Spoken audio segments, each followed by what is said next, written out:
लहानपणीची एक जवळची आठवण म्हणजे पार्लेजी बिस्किट, ज्या बिस्किटाशिवाय आपली सकाळ होणं शक्यच नव्हतं। आज कितीही चांगली आणि ब्रँडची बिस्किटं मार्केटमध्ये आलीत, पण अजूनही पार्लेजीची जागा कोणीच घेऊ शकलं नाही। पार्लेजी हा प्रत्येकाच्या लहानपणीची गोड आठवण आहे, पण आता ही गोड आठवण इतिहास जमा होणार आहे। ज्या मातीत पार्लेजी या जागतिक स्तरावर ओळखल्या जाणाऱ्या बिस्किटाचा जन्म झाला, तो 97 वर्षांचा गौरवशाली वारसा आता आधुनिकतेची कास धरत आहे। मुंबई येथील विले पार्ले पूर्वमध्ये असलेला पार्लेजी प्रोडक्ट्सचा ऐतिहासिक कारखाना लवकरच पाडण्यात येणार असून त्या जागी एक अद्यावत आणि भव्य व्यावसायिक इमारत उभारण्याची योजना आखण्यात आली आहे। मिळालेल्या माहितीनुसार या पुनर्विकास प्रकल्पासाठी 2025 मध्ये सादर करण्यात आलेल्या प्रस्तावाला राज्य पर्यावरण परिणाम मूल्यांकन प्राधिकरणाने 7 जानेवारी रोजी अंशतः मंजुरी दिली आहे। या निर्णयामुळे कारखान्याच्या परिसरातील 21 जुन्या आणि जीर्ण इमारती पाडण्याचा मार्ग मोकळा झालाय।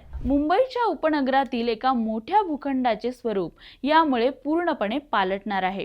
जुनं जाई व नवं येई, विले पार्ले असं नाव या स्टेशनला पार्ले बिस्किटमुळे मिळालं। लोकलने प्रवास करताना पार्ले स्टेशनवर येणारा बिस्किटाचा गोड वास आता नाही येणार। तर तुमचं याबद्दल काय मत आहे आम्हाला कमेंट करून नक्की सांगा। आणि हो, आमच्या इंस्टाग्रामला फॉलो करायला आणि यूट्यूबला सबस्क्राईब करायला विसरू नका।